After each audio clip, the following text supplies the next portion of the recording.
First of all, I'd like to give you a quick overview in terms of what we're going to try to do today.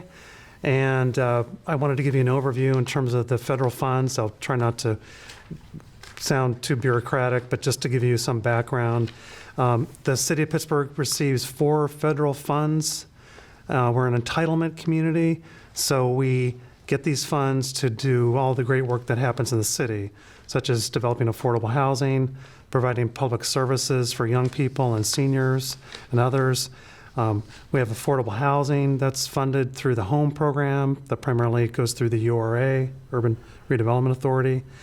We also have the Emergency Solutions Grant Funds, which is targeted towards addressing homelessness. And the 4th program is the Housing Opportunities for Persons with AIDS, or better known as HOPA program. So those are the 4 buckets, 4 programs that we work on with the city. And I wanted to give you an overview in terms of the planning process, as well as an anticipated timeline of the process from the public needs hearings that are taking place starting now through when the document's actually submitted to the U.S. Department of Housing and Urban Development, or HUD. So we'd really like to hear what's on your wish list and help to identify those key goals. So as I mentioned, the city receives an annual allocation of federal funds from HUD, and these funds are targeted towards funded activities are aligned to the city's goals of creating a livable and sustainable community. That's the goal of the funding. And as I said, there are 4 big buckets of funds that are received: CDBG, ESG, HOME, and HOPA, as we like to say with these acronyms. Just to give you some perspective, in 2021, the city of Pittsburgh received funds that totaled $14.2 million for the CDBG funds, roughly $2.3 million for HOME funds, $1.2 million in ESG funds, and about $1.2 million in HOME and HOPA funds. So those were the allocations that were provided in 2021. And that is no indication as to what 2022 funds will be like, but that gives us kind of a preview as to what the funds may be for 2022. And it depends on Congress and the president coming to an agreement in terms of how those funds will be allocated towards the city. So every 5 years, the city has to complete what we call a consolidated plan. It's a roadmap for what's going to happen over the next 5 years in terms of the funding and the needs within the city. So that consolidated plan includes the housing needs assessment. It's like a market analysis. So we have a better understanding about what some of the issues are within the city of Pittsburgh in terms of housing affordability and the cost of housing, the level of need for additional housing. So it's all those factors rolled into one, and we create a plan which lays out over the next 5 years what our goals are for not only housing, but public infrastructure and public services. Within those 5 years, we have to do what's called an annual action plan. And that's what we're doing for 2022. And so there are sort of 3 categories for this. There are projects subgranted to organizations that do great work, such as the Greater Pittsburgh Community Food Bank, just to use one as an example. There are projects delivered by the city, such as demolition of old structures, dilapidated buildings, and in addition to business programs, loan programs for small businesses in the city, and then administration of the actual program. So just to give you kind of a picture as to how this all fits together, you can see with these different steps, there's determining the needs, and that's done in the consolidated plan. That helps us to set priorities. We determine how much funding is available for each of those identified priorities. We help to set goals, and then we administer the program. So there's a lot that goes on, but really central to all this is a citizen participation and consultation, which is really what we're doing today, which is listening to the residents of the city and helping us to define some of those key goals. So the next thing, I just want to give you a quick overview of what we call, using HUD terminology, national objectives. So when you use CDBG funds, you have to make sure that it meets 3 key objectives, which is helping to maintain decent housing, providing residents with a suitable living environment, and expanding economic opportunities. Those are kind of the big the framework for the program. And each activity has to meet 3 objectives. It primarily has to benefit low and moderate income persons. That's really the key part to the program. Another part is to prevent or eliminate blight. And the third, which is not as used as often, is to meet an urgent need. And that's oftentimes for, say, a natural disaster, such as Hurricane Katrina, or in some cases, the COVID funding. We use that to assist with food banks. I'm going to share with you the eligible uses of the government funds that we receive from HUD and break it down into various principles in regards to CDBG, HOME, ESG, and HOPWA. And I will let you know exactly what those acronyms mean. The eligible uses of CDBG funds. Again, CDBG is Community Development Block Grant Funds. The eligible uses are acquisition of real property, relocation of demolition, rehabilitation of residential and non-residential structures, construction of public facilities and improvements such as water and sewer facilities, streets, neighborhood centers, and the conversion of school buildings for eligible purposes. Public services within certain limits up to 15% of the total allocation. And also activities relating to energy conservation and renewable energy resources. And lastly, provision of assistance to profit-motivated businesses to carry out economic development and job creation retention activities. The ineligible uses of CDBG money: acquisition, construction, or reconstruction of buildings for the general conduct of government, political activities, certain income payments, as well as construction of new housing by units of local government. Home Investment Partnerships Program is the HOME program. HOME funds are restricted to construction or rehabilitation of housing for low to moderate income persons or families, or for down payment assistance for qualified first-time home buyers. HOME can also be used for both owner-occupied and renter-occupied housing. Housing programs provide safe and decent housing for low and moderate income households. They are the following: rental housing, owner-occupied housing, again, home buyer assistance, rehabilitation, and new construction. Emergency Solutions Grants, which are ESG, are strictly limited to serving homeless or those in jeopardy of homelessness. Authorized by the McKinney-Vento Act of 1987, the funds were awarded to the city of Pittsburgh using a formula. The adoption of the 2011 Hearth Act dramatically revised eligible uses of ESG funds. ESG grants are also rapid rehousing, where tenant-based rental assistance for homeless individuals is in use, as well as street outreach, which consists of engagement, case management, emergency health services, emergency mental health services, transportation, and services to special populations. Housing opportunities for persons with AIDS, otherwise known as HOPWA. HOPWA consists of the Housing Opportunities for Persons with AIDS program, is the only federal program dedicated solely to the housing needs of people living with HIV and AIDS. The program offers short-term rent assistance, mortgage and utility assistance, long-term tenant-based rental assistance, permanent housing facilities, and essential referral services for people living with HIV and AIDS. The City of Pittsburgh will hold public needs hearings in the following locations in the month of March.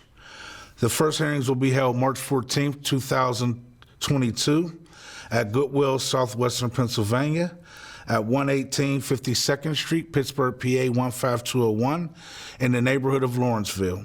The sessions will take place at 1 p.m. and 6 p.m. The next scheduled hearing will take place on March 18th, 2022 at 1 p.m. at the City County Building in the City Council Chambers. That's 414 Grand Street on the 5th floor of the City Council Chambers, Pittsburgh, PA 15219. The next session for March will be March 21st, 2022. It will be held at the Pittsburgh Federation of Teachers at 10 South 13th Street, Pittsburgh, PA 15203. That will be held March 21st, 2022. The anticipated timeline for all of the procedures necessary for us to create the annual action plan consists of additional public outreach and engagement that will occur between January and March 2022, a 30-day citizen comment period to be determined, a second public hearing which will be also determined, City Council approving of the action plan, which will occur in the spring and summer of 2022, a submission of the annual action plan to HUD, which will also occur in the spring and summer of 2022, and a HUD review and approval, which will also occur in the spring and summer of 2022. Contract year begins April 1st, 2022. This is an opportunity to share what's on your wish list and help identify housing needs, economic development needs, public facilities and infrastructure needs, homelessness needs, and community development and public service needs. If you have any questions or comments, or we have any follow-up questions or concerns, you can email Whitney Finstrom at whitney.finstrom, that's WHITNEY.FINNSTROM at pittsburghpa.gov, or you can email myself, Malik Morris at Richard, RICHARD, .Morris, MORRIS, at pittsburghpa.gov. Or you can send it to our general email, which is communitydevelopment@pittsburghpa.gov. This will be an ongoing process for public engagement. Please check back with us frequently for updates. Future meeting information will also be provided on Engage Pittsburgh.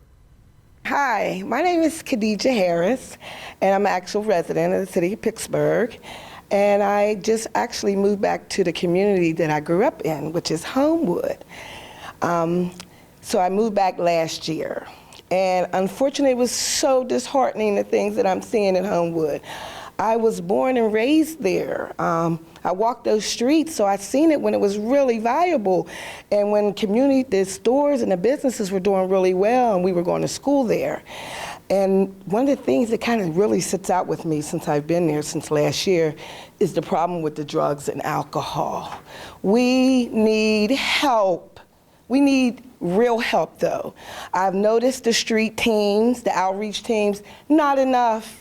We are so past that. We need real resources, guys. We need actual beds. We need mental health help. I am looking at fathers and mothers completely strung out on drugs. I'm looking at our young men and young ladies walking up and down the street with no guidance. So it's really disturbing, and I know we can help. So when I seen this email, I thought it was really up to me as a resident there, as well as a mother, as well as a community leader who have seen this place once really valuable. That would be the biggest thing that I can say. Until that drug and alcohol issue is addressed, there is no revitalization there. There's not going to be any community development. You guys, there's no way. I mean, you guys can kind of try to build around that. And you guys have tried. It's not going to work. One thing about the people in Homewood, they really, really love that place. So there is a lot of love and history there, but there's also a lot of pain and mental health. You know, I don't have to go into how black communities have it or how they've been treated. I don't have to go through that. People understand that. And I just felt like this was a time where we have all this change in power here in Pittsburgh. We also have a lot of money coming through, and we're talking about rebuilding communities. If we want to really, really, really rebuild communities, we have to do it right. And we have to help our people. And those people are real. And unfortunately, there's a lot of my peers out there. I'm 52. So not only am I seeing my peers that I grew up with, they're only a little older than me. I'm talking about 50 to 60-year-olds that are out there on drugs and need help. And we also know that the drugs is only 10% of the problem. So we know that. So we need mental health. help. We need drug and alcohol, real help. And I have a lot of great plans and a lot of ideas for that, as well as some of the things that we can do for the youth. So when you guys are ready to sit down, if you need help, I'm available. I am a financial advisor. I've been one for the last 16 years, as well as I did a lot of work as a community leader here for the last 20 years. So not only do I have the information, I have the education and the experience, and it's really time for us to do some real work, guys. And I know you guys mean well, but we got to dig a little more deeper. Thank you. Bye. And that's really critical. You know, we want to hear what the issues are within your community. Yeah. Hi, my name is Carmen. I just had a question about the program to help first-time home buyers. Do you have any specifics on that, like when that will be available, how that will work? I can get you information. I don't have it, but there is it's through the Urban Redevelopment Authority. Okay. It's their program. But I know there's like usually income limitations, or because it's intended for low to moderate income persons. So, you know, but it's a very well-run program, and it's very effective. So, yeah, I can definitely get that information for you. Oh, I appreciate that. Did you sign in the sign-in sheet? Or I didn't, but I will. I can make a note to email it to you. Sure. Okay. Glad to do that. All right, thank you. I used to live in Homewood for a couple of years when I was a child on Tioga Street. And I drove past there maybe a few months ago. I couldn't believe how far it's gone downhill. It's just 'cause I feel you when you were talking about Homewood. I used to actually live there for a little while. So I know where you're coming from. I just wanted to say that. Okay. I have a question. How can you share that slide? I got on late and I didn't get to see it. Sure. Which, Or how can we have access to it? I can post this PowerPoint onto the Engage PGH site. Is one way I can do it. And that'll have all the links, email addresses, and the Engage PGH link. Would you like me to do it that way? Yes, that'll work. Here's the PowerPoint. And yeah, as I mentioned, we'll put it on we'll put this on the Engage PGH site tomorrow. This address right here. And that way, this whole PowerPoint presentation will be up on the site. The Engage PGH site has all the information on there. It has the other thing I wanted to mention too that's not on here, and I wonder if we can actually go to the Engage PGH site. So this is the site that we're using for the hub of public information. Let's see. Sorry, I was trying to fix this to. There we go. Yeah, let everybody know about all the information that's going on, who to contact. The other part I wanted to make sure everyone knew about was the survey. There's a survey right here. There's a survey link you can click onto. There's a QR code. So either way, if you want to scan this on your phone and do it that way, or click the survey link, we're encouraging everyone to please, fill out this needs survey. So that's right on the Engage PGH site. We have a list of the upcoming meetings, one this Friday at 1 p.m. and Monday, March 21st at 1 p.m. and 6 p.m. at the Pittsburgh Federation of Teachers. And then as other meetings come up, we're going to update this on an ongoing basis. So you'll see a fourth public needs hearing, a fifth one. We're probably going to do one virtually. And we're going to put the Zoom links here. And as the document becomes available, as it's created, we're going to put it on this site as well. We'll put the videos up here. And that way you can go right to one site to review the documents, to look at the videos, and to take the survey and access contact information. Could you tell me if there's different neighborhood designations on what, you know, so do you have it broken down into neighborhoods now? I mean, in terms of where the CDBG funds are used, or? Yes. So we can only use the CDBG funds in low to moderate income areas, or, well, we can use it for folks who are under 80% of area median income in other areas, but I'm going to pull up a map that will show some of those. So obviously this is the city of Pittsburgh, and the areas that are in blue are CDBG eligible areas, low mod income areas. So if you zoom in, and this is on the city's website, you can see what areas. Let's just pick East Liberty, for instance, right here. And it shows that, yeah, it's CDBG eligible. So you go through here and see, you know, this area, this, what is that, Shady Side, is ineligible. Nope. Squirrel Hill or North. So this is all based on census information. And what they do is they crunch it through and they figure out which areas are primarily low mod income. And then these are the areas that where CDBG funds are primarily used. So if there's a, let's say, road construction project, there's actually something we're working on now, Frankstown Avenue. Light signal project goes through Homewood, obviously, right from East Hills through. And that qualifies because the beneficiaries are people who live and work, you know, primarily right in this area. Just to use an example. Does that answer your question? Yes, it does. Thank you. I mean, to be honest, I mean, you could have someone who lives in Squirrel Hill in a higher income area, but if they're low, moderate income, you know, they make under 80% of median household income. You know, if they say have a kid who wants to go into a program that requires CDBG eligibility, they can put their kid in the program, but they just have to show that their income is under 80% of area median income. So there's some gray, but it's, you know, the primary thing is that the person has to be, most activities are in low, moderate income areas.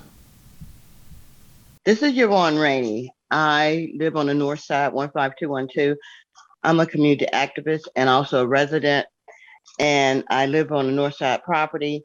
And my question to you all, that Bob Danwood sits on the committee with you all, a couple of months ago, he stopped Bob Mystic from building more quality, affordable housing on Brighton Road. That's double talking, because when Bob Mystic opened up his waiting list, applicant process, there was over 400 people that applied. We're in a housing crisis, and the biggest thing is rental property. And we do want home ownership, but people got to be able to maintain home ownership. You know, with the pandemic going on and the workforce, you know, we just cannot throw people into home ownership. There's a process they must follow through with. And I was just baffled that Bob Danwood would stop. He was at a zoning meeting a couple months ago, and he stopped Bob Mystic from building because it was a group of people saying that they speak for the community. No, they do not. We have a housing crisis right here, not just on the north side, east, west, north, and south. We have people coming in doing development in the community that we cannot even afford those properties. We can't afford to live in them. You have probably $700,000 apartments being built over here. And because of the disparity in our community, once again, we can't afford that. And you talk about gentrification, they're moving in big time. You're talking about a community that has went through disparities, social economic disparities, and you're allowing these development through URA to come in and build $100,000 units. We can't afford. But then you have someone that's sitting on your board now that stopped Bob Mystic from building units for quality affordable housing. That's double dipping. Either you stand for quality affordable housing, and then you look at the home ownership. Anyone can be a homeowner, but you get somebody in there for 6 months and they can't afford it. They got to sustain that home ownership. I have a problem with that. I really do. I really do. And I've been living here for 15 years. When Bob and Sarah Missick told me people had applied, 400 plus people had applied, and he only has 100 units, something wrong with this picture. When you have someone sitting there saying, no, that we don't want it, how do you sound? I am really appalled that would happen. I'm really appalled. But one more thing is to make sure when you have these developers come in and start building, make sure our community can afford to move in there. A block from me, there's a $700,000 unit. Come on now, I can understand the economical growth, but think about the people that's here. Think about the people that's living in the community now and the potential homeowners. We're majority of us on fixed income. Then you have some young folks just working with degrees and trying to become homeowners. But in the process, they're right here on a fixed rental. That's all I'm saying. We got to be more mindful. Talk it, you better walk it. Don't do it. And I'm very appalled. I really am. I mean, even in East Liberty, the Hill. I mean, for real, you're talking about disparity of home. That's why we have a home problem, housing problem, because of you all letting them come in and build and push out regular folks like me. I am really appalled because hopefully the new Gainey's reign will bring on change, and it will trickle down and make sure that the rentals will have the right and the option to say, okay, you're building this kind of development, we can't afford it. You're pushing us out. I'm sorry. Thank you. Thank you. Randy, we appreciate your input, and we'll definitely include that in the plan. Thank you very much. Thank you. Thank you for your input. I'd like to just to remind everyone that to be conscious of everyone's time, that we have to have a 3-minute cap on each person's comments. But we thank you for the input and we value your input. We just have to make sure that we allot enough time for everyone that wants to speak today. There are some in attendance as well as online. So thank you for your input again. Greetings, everyone. Thank you for the 3 minutes to speak. I am Pomai Chakmam Yahalahi, and I'm a Grand Council member of the Iroquois Confederacy of Aboriginal American People.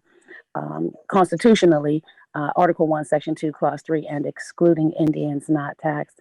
I want to just add on to the richness of what the previous speaker was saying and addressing. This seems very reminiscent, the way the CBDG operates and the way the city of Pittsburgh has operated for a very long time, as long as I can remember.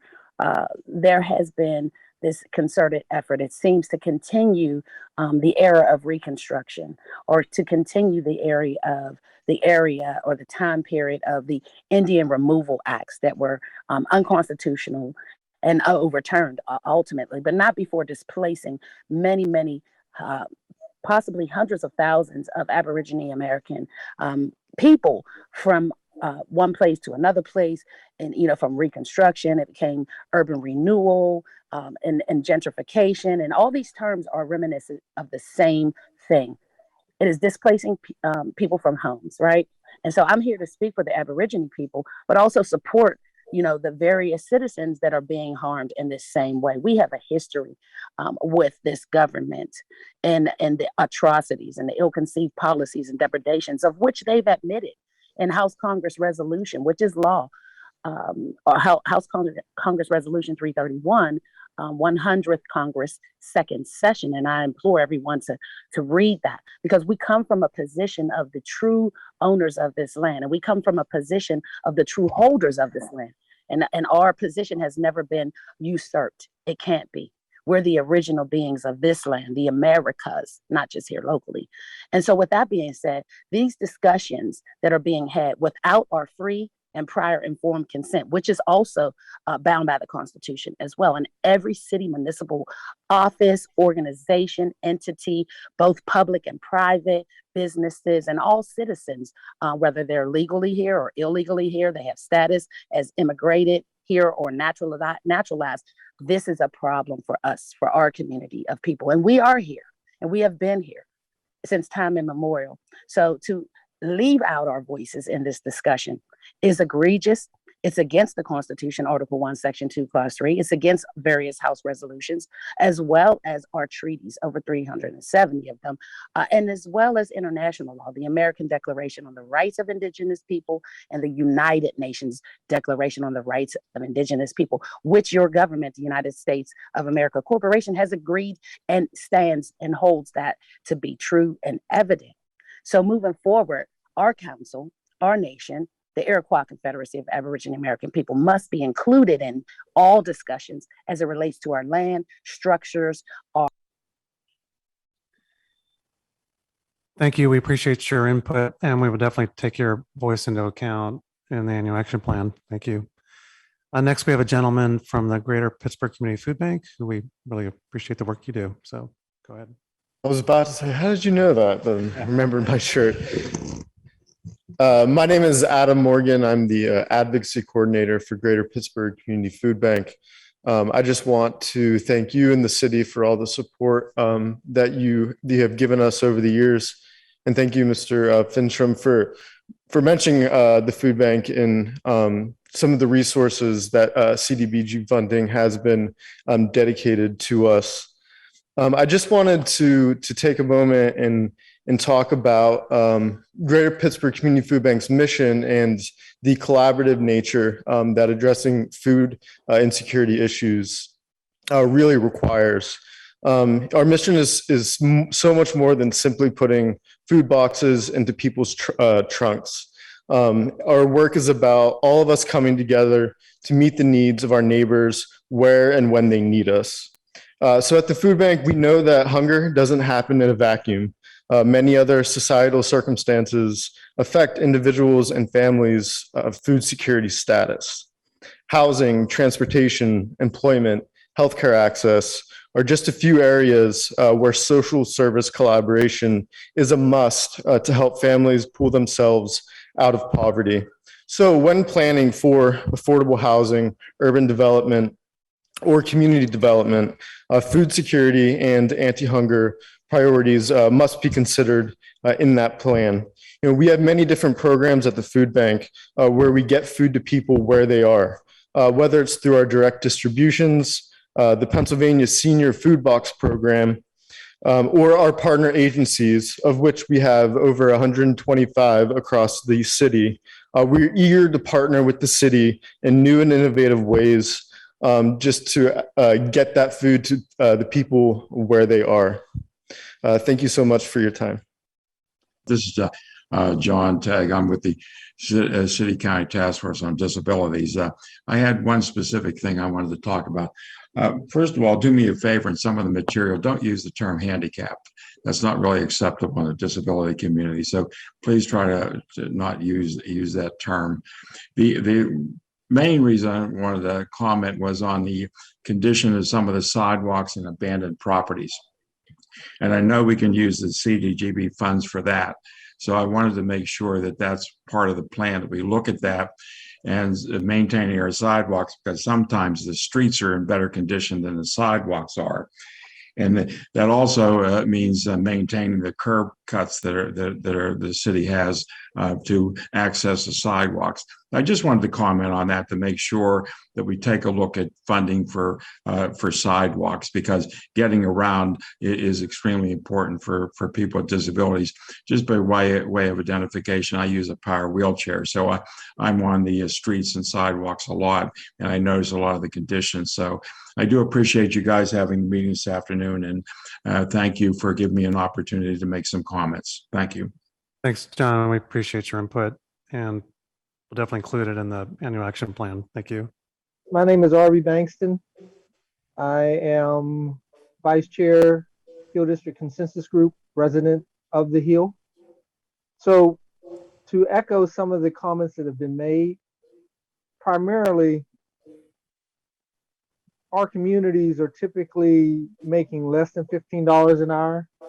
And when that is annualized, that's $31,200. So two people, 62.4, are less than 80% of the Allegheny County median income of $83,000. So 80% of that is 66.4. So they're 4,000 short. So these developments, they don't work when there is a return on investment because the cost is too much. The URA has a mandate to get these distressed properties and vacant lots back on the property tax rolls. However, you have to understand that most people are making less than $15 an hour and they can't afford a new property that's built with a cost of $300 plus per square foot. So if 1,000 square foot property is $300,000. So there has to be a recognizing that you have to change. Pittsburgh's only got 300,000 residents and 70,000 are African American. So we don't have the demographics and we don't have the employment that brings in quality wages or quality salaries. So housing is in dire need, and the city itself can't grow if you continue to lose residents because they don't have a quality job and they don't have quality housing and they don't have quality schools. So there needs to be more thought in how you're going to approach this, because it is clear from the previous comments that the way things are being approached now, it's not effective. And you got to take into consideration what people make. The first commenter, that she was right. People can't afford that. And you've got to take that into consideration. We need housing. We need it for affordable, and we need home ownership. All those things, and we have no civics classes. The schools don't teach it anymore. So all those things need to be taken into consideration. Thank you. Thank you for your input, Herbie. Greetings and good day to everyone. My title is Ikahana Hau Makina, and I represent Indigenous people. However, I am a voice for all marginalized people. The URA is a nonprofit organization that receives millions of dollars to then sell free grant money gifted to them from the city. They turn around and use that money at their disposal to then charge someone to build a development or charge someone for a block of land or to redevelop a space within the city. And then they get interest on top of the money that they're lending out. And it just doesn't make sense for them to profit when, if you are looking to enrich your community, then it would make sense to provide the grant directly to the people looking to develop the property, as opposed to just giving the money to the URA at no cost and then allowing them to make a profit off of the money that they were granted. It just doesn't make sense. That needs to be looked into. I want to speak about the displacement and the gentrification in relationship to urban redevelopment. These places are not affordable for people. Pittsburgh used to be a most livable city when the rates in order to rent, the rental rates were average. And people coming out of the youth coming out of high school who are future leaders would have a place to stay because they're working at a modestly income-based job. But now they're being priced directly out of the city into a borough that still maintains a regular rent rate, an affordable rent rate, because I'm not sure what you are making a determination of what is affordable. It's not affordable. It's only affordable for these big developers who come here from New York, California, and Florida, who want to turn our city into a miniature New York with their urban development plans. And people can't afford to live in New York currently. And so now they're bringing that model here and you all are allowing it. And I'm asking you to relook at that. Also for central Pennsylvania or central Pittsburgh, the Hill District in specific, there's a heritage bus that is being requested. There's a model in Monroeville that already exists. So I would look into creating that model for the seniors to get to doctor's appointments. There's currently, you have to go downtown and then bus out to another space. And we're talking seniors. Seniors should be looked at. They've put in the time, the work, and the energy to make this a better place for a lot of people. We're celebrating Alma Speed Fox in the city on the 26th. And so people like her who were pioneers in making this a livable space and concerned about us, Kaylee Roy Irvis, who has a tower full of seniors, but the vision that they had for this city is not being played out in real time. public safety concerns where crime is running rampant, implement programs that directly address the people who are creating these crimes. Put them into a trade program. Create these models so people feel good about going to work because they can come home and take care of their family. Thank you for your input. We will definitely take note in the annual action plan. We appreciate it. Greetings. My name is Carol Hardeman. I'm a Hill District resident and I'm Executive Program Director for Hill District Consensus Group. And I don't want to repeat what everyone's just said, but I do agree, and I do want us to consider the AMI. Low income renters in particular are told that they only have to worry about 30% of their income going to rent. However, that I guess the way it's structured, it doesn't account for inflation. And that's very, very important in an economic standpoint because while people's I would say income is at a standstill, inflation and the cost of living is growing every day. Also, housing is a human right for all. And we just have to make a decision to realize that housing also is related to healthcare, to transportation, to food, and so on and so on. And I think this is the moment where we have to, really work to meet all the housing needs and the things that you have listed on the PowerPoint presentation because, a lot of families are falling short of basic needs as well as housing. Thank you. Thank you. We appreciate your input. I wanted to say that for my wish list, I hope that sustainability is something that's factored in, and transportation, due to the fact that a lot of marginalized communities, they don't have the access to like safe bus stops, safe pedestrian amenities, like the sidewalks are really bad to get to the bus stop. And then when you're at the bus stop, there's no shelter, so you're just standing by the side of the road. That can be pretty dangerous. And then with sustainability, with the storms getting worse and flooding and all these other things that are happening, these communities are the ones that have to deal with it the most. They don't have the same amount of green space. They don't have the same, just protection that other areas do have.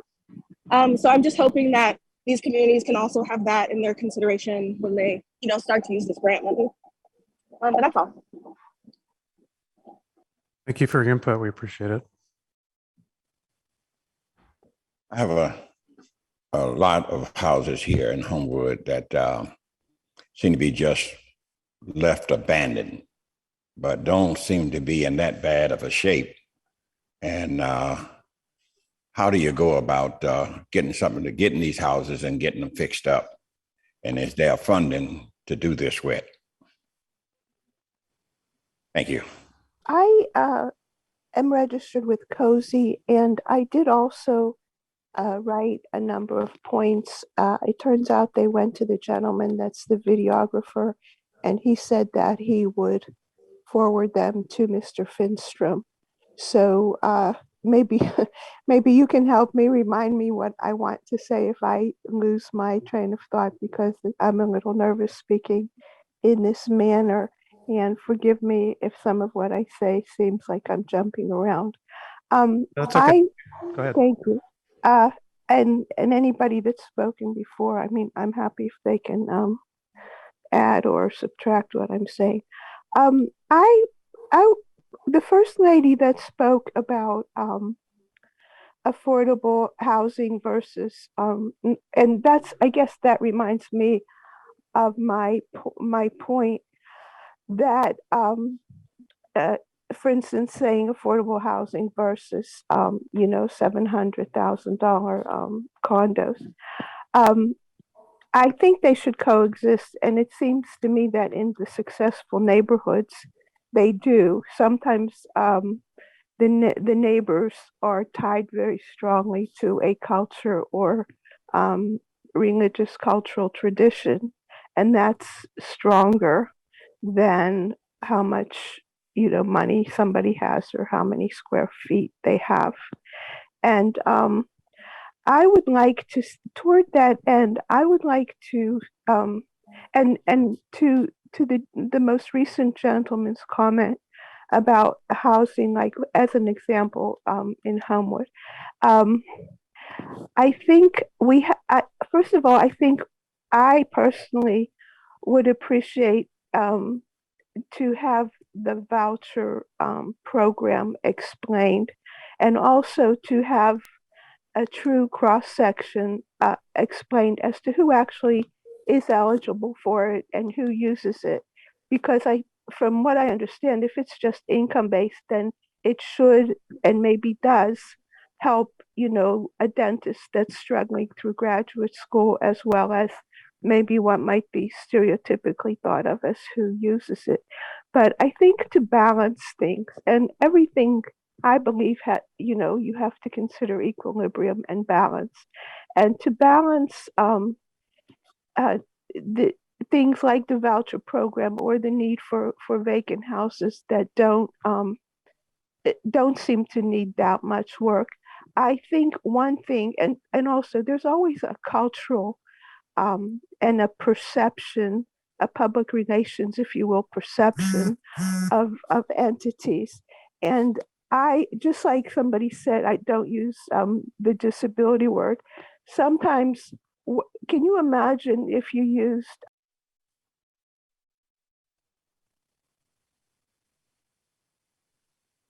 All right, thank you for your input, and I will look forward to checking your email, but thank you very much.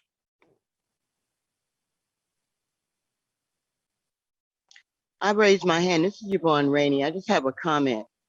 And to be very clear, there's no issue with doing development within the community, but make sure those developers come in and realize the community that they're dealing with. Because yes, we need a cross-reference of income and equity and so forth. But you have these developers coming into the community, like one of my colleagues just said, from New York. They're going to turn Pittsburgh into a little New York. See, we need to be mindful when you talk about gentrification. And that's what's going on in the East, West, North, and South. I have no problem with progress in my community. But when you start overlooking the residents that live in the community and you don't even invite them to the table as you come into the community, start building, there's something wrong with this picture. Thank you. Thank you. So I have a follow-up. Oh. I just want to make one comment. Shinley Heights, Sugar Top, Upper Hill, Census Tract 506 is no longer qualified for CDBG money. So that means that this location and gentrification will continue as development occurs in Census Tract 506. So you need to understand that this is something that's happening now. Census Tract 506 has not qualified for CDBG money for the past 2 fiscal years. So this is occurring. Census Tract 305, they changed the boundary down to Washington Place. That's the next one on the hill. So out of the 6 census tracts on the hill in a few years, only 4 will be qualified for CDBG money. So the problems that have been voiced today, and I appreciate and second everyone's comment, the solution needs to be expedited. Thank you. Thank you for your comment. I should note just quickly that there will be updates to the census tract maps and data, I think in the next year or so, based on the recent census, but I don't know when that's going to be released. So that's going to change some of the eligibility for some of the census tracts, but we don't know yet to what extent. I wanted to make another quick comment. Going back to housing preservation, we have a lot of housing stock sitting in particular communities like Hill District, Homewood, Northside, and so on. And that housing could be preserved, like the gentleman was saying. And how it can be preserved is there's a lot of people, in particular, Section 8 people, vouchers are given to residents, and then they can't find a house, right? And so they end up losing that voucher, and then that voucher turns into a subsidy or a slush fund on Ross, Allies, and Ross, and that money could be put back into the community to preserve housing. Then you would have a mixed housing situation going on because remember, there's vacant houses all through the community, right? And that would help with desegregation and anti-displacement. And so I think we have to work smart around what we already have as well, to preserve the community. And it's really sad when a house will sit and sit and sit, and then it's just tore down, and then it's just vacant property. Then the property either belongs to the housing authority, city of Pittsburgh, or the URA, but really that's public. The property really belongs to taxpayers and public, people that pay taxes. So that's another thing to consider as well. Thank you. Thanks for your input. Do we have any new speakers? Anybody who hasn't had the opportunity to provide input yet? If not, I would encourage everyone to bookmark the page I mentioned. It's the engage.pittsburgh.pa. It's the site that we're using to keep people informed, to have the conversation, keep it going. On the website, you will also find a survey. We encourage you to complete that survey because we're going to include that in the document we're sending to HUD. So there's a link, there's a QR code on there, as well as the link to the SurveyMonkey tool itself. So, please do explore that site. And we do encourage people to participate in the future, upcoming meetings. As I mentioned, again, there's one on Monday at the Pittsburgh Federation of Teachers, Monday, March 21st at 1 p.m. and 6 p.m. And then on Wednesday, April 13th at the Allegheny branch of the Carnegie Library on Federal Street. And again, in person and via Zoom, either one that works for you, please attend. And then we have a virtual session that's been set up on Wednesday, April 14th, strictly virtual for those who only want to participate virtually. So, let's keep the conversation ongoing, and we want to hear your input. Anything else you can think of, Malik? No, thank you for everybody's input.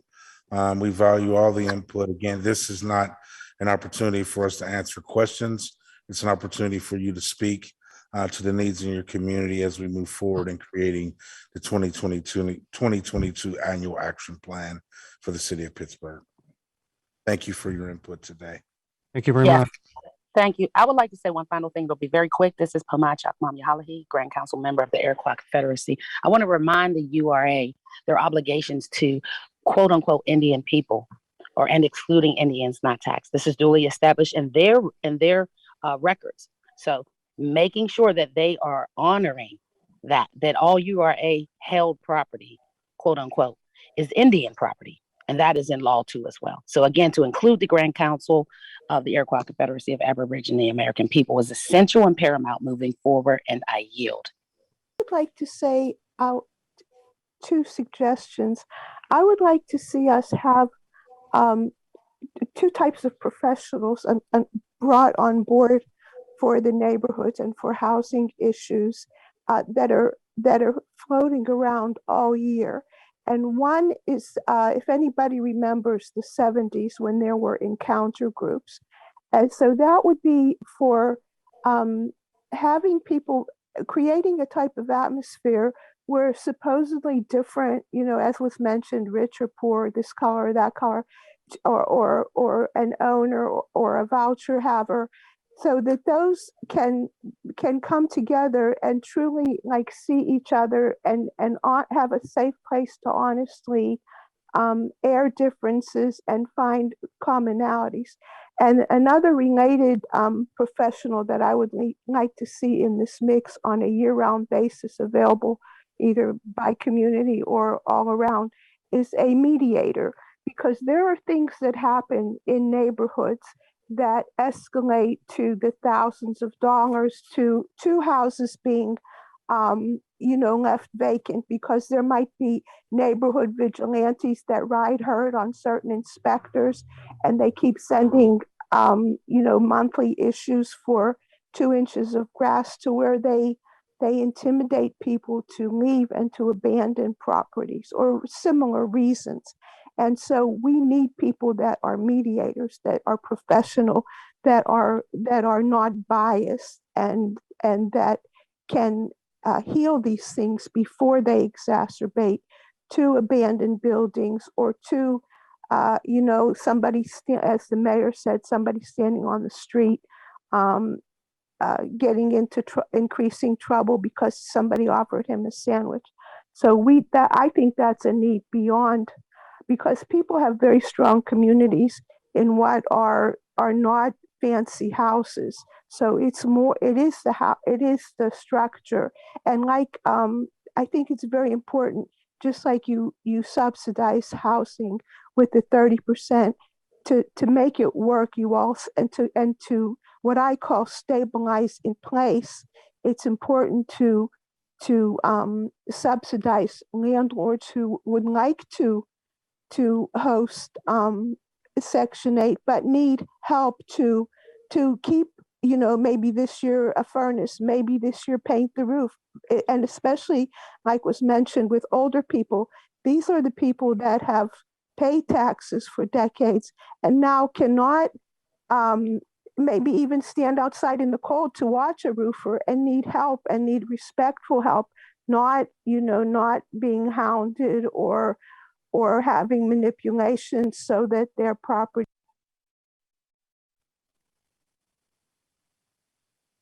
Thank you for your comments. As again, we are holding everyone to a 3-minute time limit.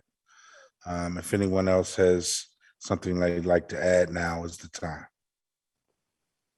So I forgot to mention in my first spiel, recreation centers that will play a pivotal role in giving the youth something to do, so they're not using idle time and becoming destructive, where we have focused programming for them, cultural programming for them, teaching them how to toy the land and farm and grow food, and other programs that will add into the enrichment and teach them to be positive contributors to society. So I would think that a lot of these block grants should be used to revitalize these rec centers and make them innovative spaces so these children and youth can compete in today's technology society. And right now, as it stands, our youth are being forgotten. A lot of these recreation centers are closed. They just tore down St.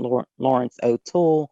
That space could have been revitalized for the community and repurposed for the youth, as that is what that center did historically. And so you have Lincoln Leamington, Chadwick Park, that is vacant right now. And there are people such as myself and my nation who are willing and ready to jump right in, but need the resources in order to bring it up to code and bring programming to that space. So I will yield, but pay attention to the youth, or if you don't pay attention to them now, they'll be your problem tomorrow. My name is Kara Jetty, and I'm from the Southside Slopes Neighborhood Association, just up the hill here.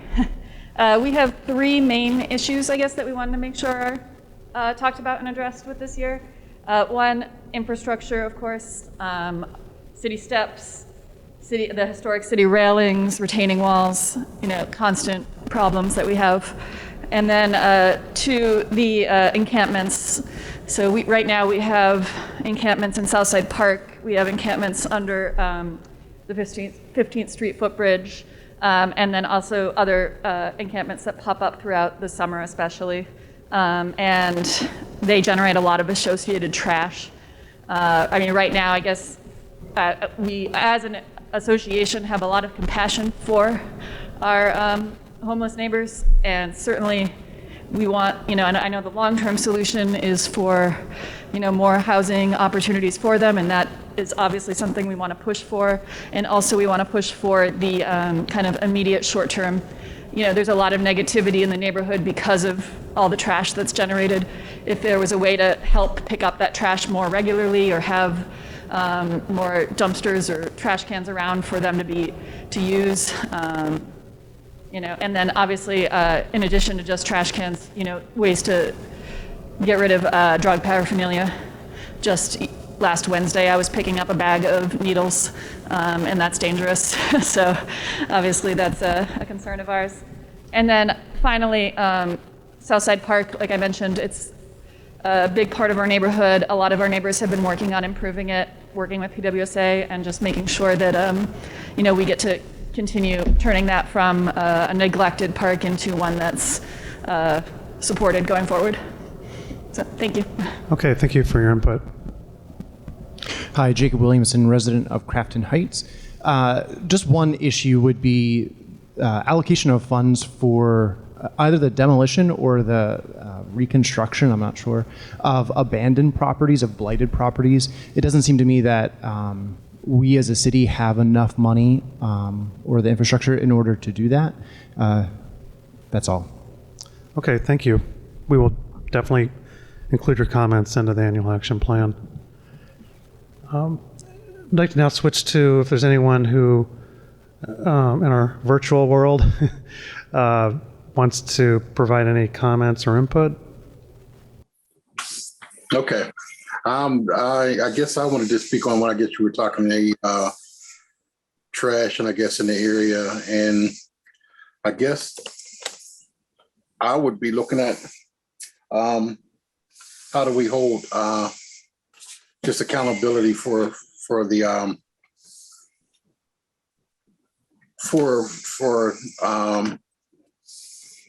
the services. So I've reported multiple issues, and the 3-311, which doesn't really appear to work very well anymore. So that's a whole nother issue. But is there a plan in place, or how do I get someone to respond to the issues? So we can make a note of that. The 311 system. That your impression is that your experience is that system isn't currently working to address the needs that you expressed. I don't know what the specific issue is, so if you don't mind emailing us as to what that is, what the public service issue is specifically that you're contacting 311 for, we'll definitely include that in the submission to HUD. But thank you for your input. But yeah, it's not. It just currently does not really work too well. When it initially was set up, when it was actually Luke initially set it up, I know it was advocated to, and it went to the mayor's office, and then it was actually dispatched. I know currently it goes to the 311 line, and then it actually gets sent to each individual department, which actually evidently has the right to sit on it or do something with it. That's an issue that is not working. So, and then also it's talking about vacant lots and issues of rental properties being a nuisance to a neighborhood. How to address these issues and holding our would be inspectors and whoever that are supposed to be when something is issued a complaint and somebody actually so-called saying that they're conducting inspections and not actually doing how is that coming to pass. So my issues are actually just accountability, and it's accountability for people that are actually getting paid to in these circumstances to do a job that are actually currently not doing to a good standard. I believe in our neighborhoods, unfortunately. I don't know about. I'm a single mom, who live in poverty. And I want to say we need to find more things to do for our kids in the community where everybody feel like they don't deserve a better chance. So we need to figure out something for the kids. As a mom, like get all these kids in the community, come together, be nice, like something. I don't know, but somebody need to figure out something. Like a swim team, or a track team, like outside of school, because school will not offer anything. Okay. And as a mom living in this community, I'm tired of seeing kids out here, just out here in the street, you know, not doing the things that we trying to teach our kids, you know, clean up the neighborhood, keep the neighborhood clean. We got to figure something out for this generation, you know? And that's all I have to say. Okay, we appreciate your input.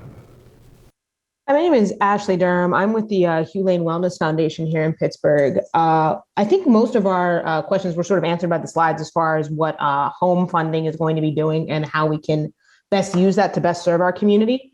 But I think if we have any questions, it's sort of, are there any examples of how best to use that funding once allocated?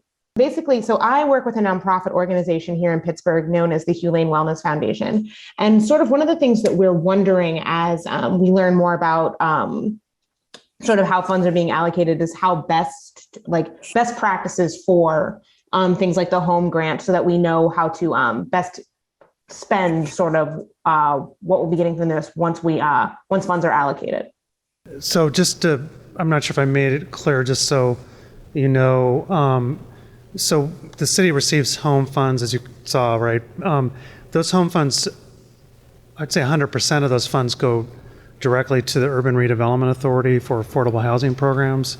So for everything from the HAPPY program that they operate, for persons with disabilities, for ADA accessibility improvements, to, you know, some of the new housing that's going on in Larimer. So, and the first-time homebuyer programs and so on. So that's the home program is exclusively for affordable housing. So anyway, just some quick background. No, that's excellent. Thank you. Okay, I have a question. You guys talking about affordable housing, like Longmore, that's not a good area that you want to raise your kids at. So what are y'all really, are y'all building housings? Or y'all remodeling the housing that are vacated? Like I'm lost. Cause I live in that house that's Section 8, and it's a piece of crap Section 8 house. So like I'm trying to move to somewhere better, and I can't find anything better because I would say my background. So how do they help someone that with a background to be able to find something better where they living at now? Yeah, I mean, affordable housing is, I don't need to tell you, is probably one of the biggest issues that people mention at these meetings. You know, so it's a major problem, and there are initiatives to try to improve the housing stock in the city.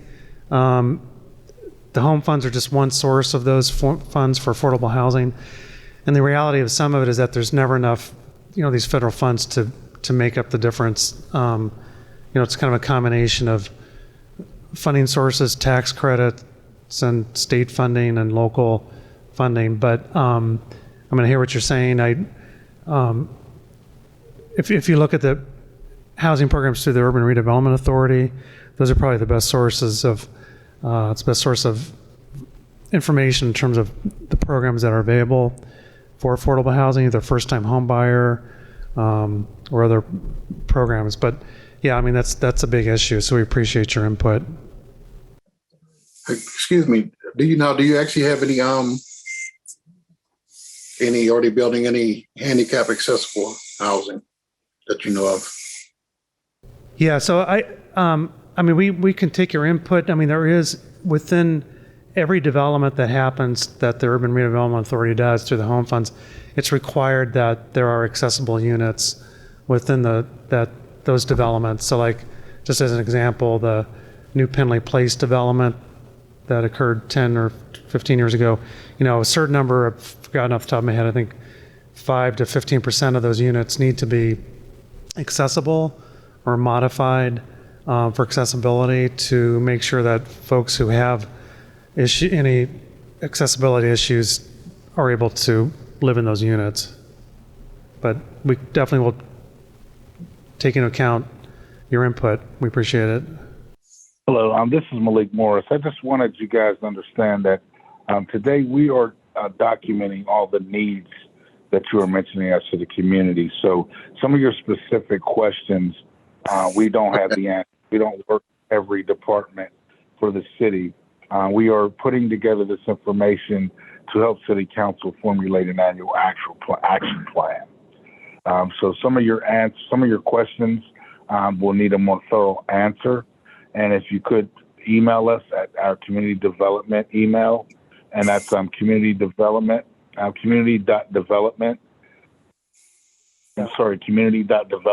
pittsburghpa.gov. That way we can get into more detail and be more specific with your questions. Right now, what we're doing is logging your needs and some of the things that are important to you, and making sure the City Council is aware of what people in the community are saying. Today is an opportunity for your voice to be heard, and not more or less us giving you information. So we want to give you the opportunity to tell us what you need, what the areas that are insufficient in your communities, and we are using this as a document session. And again, if you need further information, then we will return your email in a more formal way. So apologize for not being able to give you solutions to your problems like 311 and kids programs. Those things will be given to the respective departments and the city council members for your district. It's very important that we know what area you're calling from. So KB, we see you as KB. What area are you calling from for reporting issues on 311 and in regards to handicap accessible housing? Lincoln Leamington area. Leamington, okay. Thank you. And Ms. Compton, you were talking about affordable housing and more things to do for the kids. What area were you speaking from? I live in Duquesne, sir. Okay. Yeah, Duquesne. Now, just to make you aware, Ms. Compton, Duquesne is outside of the city of Pittsburgh, so we don't control what goes on in Duquesne. We're only within the city of Pittsburgh. So Okay. you're giving an idea of what we're doing here is within the boundaries of the city of Pittsburgh. We don't cover the entire. But we thank you for joining us, because it seems like problems Duquesne having in the city. And like Whitney Frenchman said, affordable housing across the board is a big issue. So I know that our mayor has convened a committee to work specifically on affordable housing to try to get some answers, and also getting developers to understand that people need to be able to afford to live in the communities that they currently reside in and not be forced to relocate simply because new development is coming. So we are with you on that, and we are understanding that, and our government is working through that process. Okay. Okay? Okay, thank you. Good evening. Are you able to hear me? Yes. My name is Charlie Ellison, and I am the president of the Knoxville Community Council. And my question is, well, a comment and a question. It's about refurbishing some of the housing stock that we have in the city in Knoxville. We have some houses that the taxes are behind, but they're still in fairly decent shape. And I was wondering if there was any plan by the city to possibly come in and refurbish some of these homes, rather than eventually having to tear them down and put new houses on them. What we'd like to do, we appreciate your input. That's really key. to this process. What we're going to do is include that information in the annual action plan. That'll help to set the policies. What I can do is I can, offline, I can send you information on the vacant property working group, and also the land bank and other efforts at assembling parcels and also rehabbing properties. So I'd be glad to forward that information to you. Excuse me, ma'am. Also, if you could please send your email also to us at our attention at community.development@pittsburghpa.gov. Okay, thank that you. way, that would really help us when we get back to the office.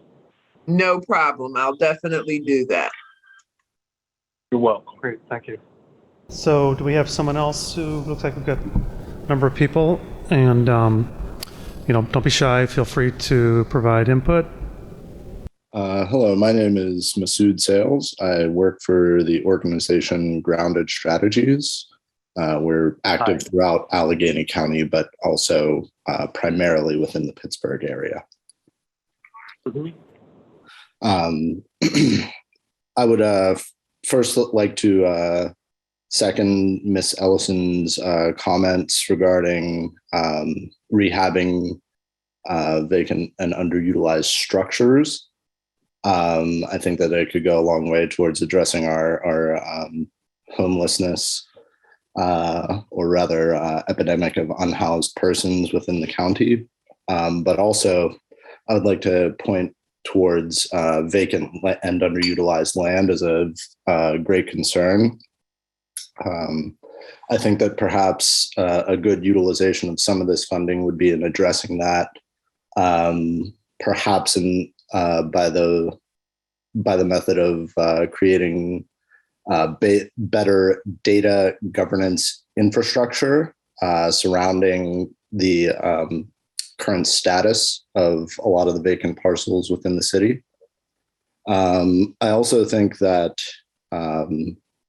some of this funding could be put to use potentially for the sake of a study, or perhaps even the implementation of projects on that vacant land that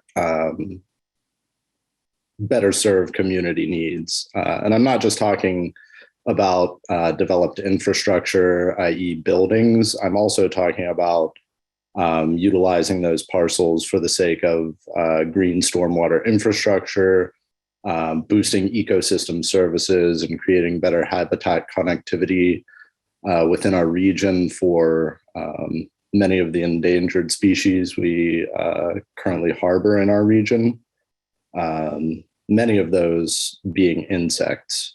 But I'd just like to, end my comments there and say that vacant land is of particular concern, and means by which to address it could be found within these funds. Okay, great. Thank you for your input. If I may, I apologize. I just now thought of an additional item that I would like to mention. Ms. Ellison mentioned that demolition is a potential fate of some of the structures within this area. And I agree, some are beyond repair or rehabilitation. I just want to put forth my comment that if any such demolitions are to occur, all precautions should be taken to mitigate the spread of contaminated materials such as lead and asbestos from those demolitions. And it can be very simply done just with water. So I see no reason why, if some of these funds are to be utilized for the sake of demolitions, also some of that funding accompanying it should be for the price of the water to prevent the long-term health consequences of the spread of those materials throughout communities. Yep. Okay. But we appreciate that. We'll definitely include it. Information. Thanks. Now is the opportunity to tell the city of Pittsburgh what you've been thinking about in your community. So I know that people that are on this call are interested in community development. We just want to make sure that we're giving you a platform to do so.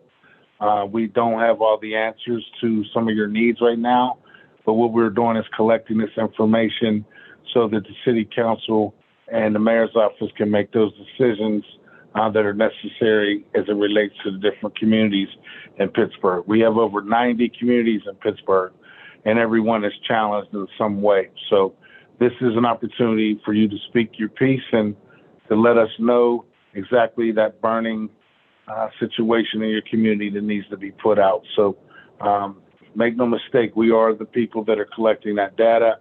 And if you don't want to share your information with us here publicly, you can always send it to us via email at community.development@pittsburghpa.gov.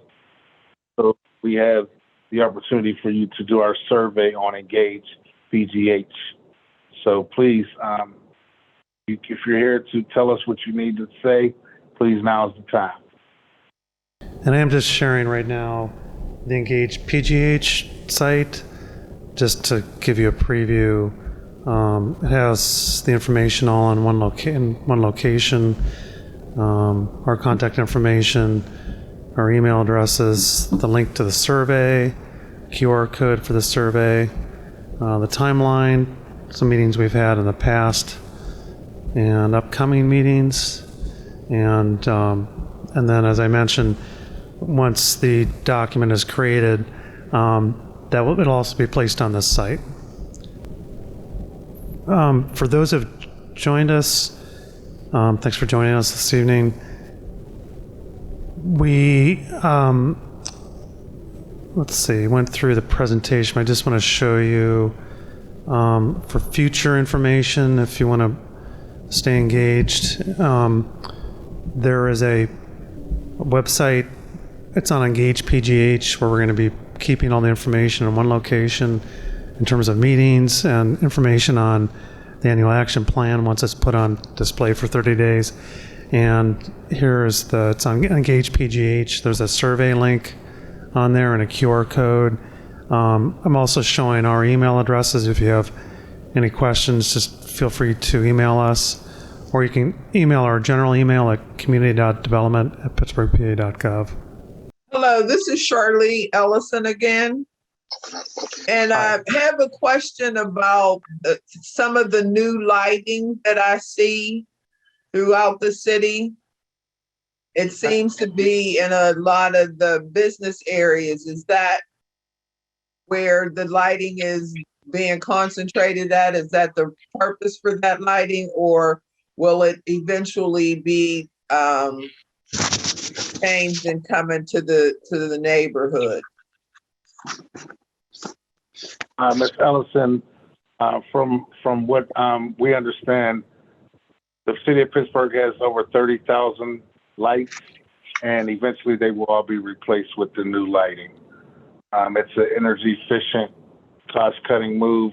Also, it gives a more illuminated effect. If you've noticed, those new lights are much brighter than what we have.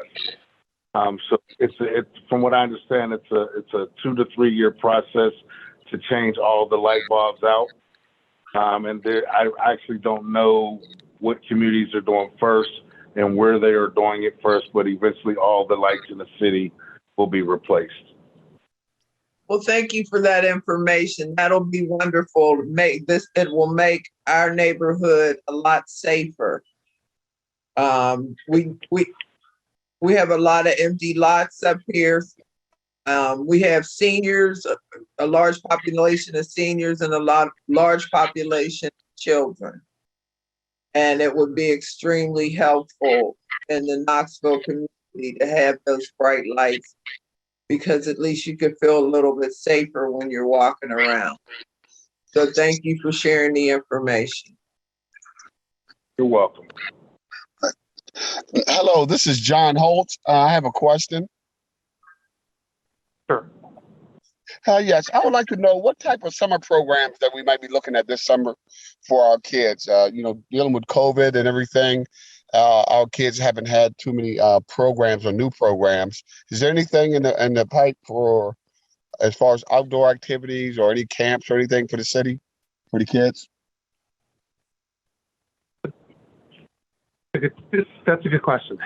I would say that I spent some time at city parks. I would say that first of all, you're right with COVID.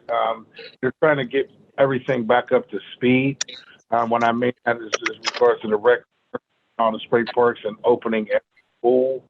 I'm not sure of the specifics on what programs are going to be newly introduced, but feel free to check out the City Parks website for more updates and information. Every department in the city has a website where you can go into Engage Pittsburgh and bring it up, or you can go into the City of Pittsburgh website and go to every different department, and they should be updating you there. Also, you can put your information on each department, and they can give you updates to your email address. But I'm not sure of any new ideas that are coming out, but I know that they're trying to at least catch up to the traditional things that have been cut in half or cut by a third due to COVID. I know the one thing that they're actively doing is recruiting lifeguards because they weren't able to pools last year simply because we didn't have enough lifeguards. So there's a shortage of young people that traditionally fill those roles not coming back into the fold, and that has been a challenge. So look for some of the more traditional things to return, but as far as new programs, I'm not abreast of those at the time. Okay. Well, thank you very much. You're welcome. Those programs, that's for sure. And yeah, just as Mike was saying, that COVID kind of took the wind out of the sails for a lot of CDBG funds. Typically in the past have been used to do summer programs, but yeah, with COVID the last couple of summers, that those programs unfortunately just sat idle, and so things are cranking back up. But given that the 2020, 2022 funds are probably not going to be available to the fall, unfortunately, that's going to miss the summer cycle. But I'm guessing that by 2023, some of those summer programs will come, at least the ones funded with CDBG. I mean, other ones won't do this. But also just want to make sure that everyone knows that the survey link is in the chat. So it's in SurveyMonkey, and that'll give you an opportunity to provide, more time. You can take your time to think through some of the questions and provide input, and there's a comment section. So, please do complete the survey. That's really critical. And believe me, we're not just collecting information to collect it. It helps to guide the way the funding is expended. So, please do complete the survey. And then, as I said before, just in case anybody missed it, all the information is going to be put on Engage PGH. In other words, this PowerPoint presentation, the survey, the dates and times for the various meetings, the locations, the document the annual action plan once it's ready for 30-day display. So please do bookmark it and refer back to it. We'll send out emails to folks as well, but that's really going to be a key part to find information about what's going on with this process. Greetings. My title is Ikahana Hal Makina. My question for you today is, how will Engage PGH in the mayor's office, once you've collected all of the data from the community, expressing some of the concerns and desires of the community, will you then re-engage the community to make them an intricate part of the process, the planning process? Once you've decided what will be done, will you reach back out to the people who spent their time and energy showing up at these meetings and expressing their concerns from their communities? Yes. I mean, once, because I'm can't summarize everything everybody's told us, but affordable housing's been a big issue that's come up over and over. Safety, youth programs, services. What else am I missing? Housing stock, improving the housing stock. Those have been sort of the big ones that have come up. And so when we summarize all the meetings, that's going to help to drive the decision making in terms of the use of the funds. I mean, there's this part of it, but there's also the budget process that goes on starting, I think, this spring in terms of the operating budget and capital budget. But those two, work in sync. So yeah, it's definitely critical. Okay, in addition, I want to also interject a few comments about how I feel that these funds should be spent. For a long time, since time immemorial, our ancestors stewarded this land. And I'm speaking from an indigenous standpoint, and wanted to know, would there be space created to give honor to indigenous people, for this is the land of the indigenous people, my ancestors. And according to your charter, the city charter, which is subordinate to the Pennsylvania Constitution, which is subordinate to the United States Constitution, and Article 1, Section 2, Clause 3, and excluding Indians not taxed, and also supporting documents such as the American Declaration of Rights of Indigenous People, we need to be included in this equation. For far too long, we've been marginalized, we've been silenced by ignoring the concerns of indigenous people. We would love to have an allotment of our own land, which should not be the case. We shouldn't have to ask for an allotment. However, we do realize how We appreciate that input, and we're definitely going to put that into the annual action plan. Thank you. I have a question about small and medium-sized businesses. Given the state of the federal money has dried up, funding has dried up, is there anything in place for small and medium-sized businesses that have been affected by the COVID? The city of Pittsburgh did receive CARES Act funds, a couple of rounds of funds in 2020 and 2021. I forgot the total, but anyway, quite a bit of the funds were utilized for business assistance. I know, particularly through the Urban Redevelopment Authority, there were a large number of small businesses who received loans and assistance to keep their operations running and to keep people employed. So, yeah, that's definitely been a big push. But you're right. I mean, as funds have begun to dry up, at least we haven't seen an additional round of funds coming through, at least from the CDBG Community Development Coronavirus Fund. There were also funds through the Small Business Administration, SBA, grants and loans.